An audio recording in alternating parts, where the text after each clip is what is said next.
Here's the truth about New Year's resolutions. Most people achieved nothing in 2015 and didn't deserve to be out celebrating last night. In fact, as these images show, there's a direct correlation between being the most twattish, insufferable loser and getting the most wasted on New Year's Eve. Getting shit-faced and waking up with a massive hangover is not a fresh start. You're still a loser. Look at these morons. The Walking Dead.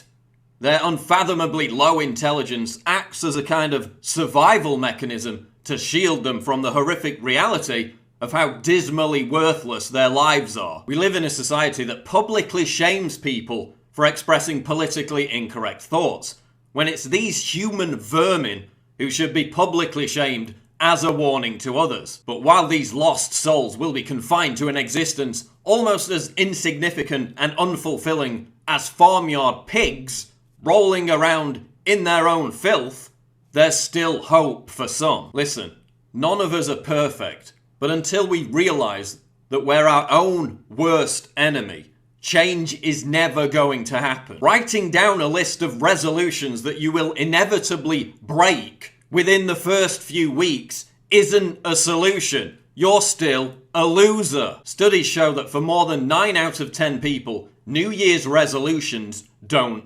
work. They're completely pointless. Because these so-called resolutions are really just a way for people to make themselves feel better and hide the fact that they're losers. Well, no matter how many lists you make, you're still a loser. Wasting your time making lists of what you want to do with your life is just a lazy substitute for actually doing it. Just do it! New Year's resolutions are just another form of procrastination. People just set targets that are way too big, get frustrated, have self-doubt, and give up on them before spring. You need to break up your goals into tiny pieces so that each one is within reach. And how about you start off with doing something that's achievable right now in this instant? Why can't we begin by just being more thoughtful and respectful towards each other? As Anthony Gucciardi points out, why can't we carry that holiday spirit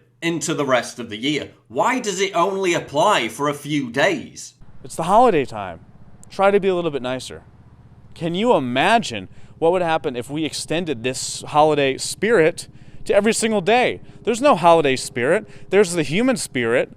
There's actually caring about people. We just choose to express these sides sometimes only during the holidays, only during Christmas. Look, instead of drowning out the crushing reality of how utterly pointless your life is by self-medicating with booze, drugs, and vapid entertainment, why not address the source of the problem? You're constantly inebriated because you're trying to distract yourself from the voice of conscience. You're so desperate to create enough noise so that you no longer have to hear the resonance of your true human spirit. A resonance that demands you fill your life with meaning. Meaning based on having principles and striving towards something authentic. A rejection of self-defeating nihilism, hedonism, and debauchery. And that doesn't mean that you can't have fun.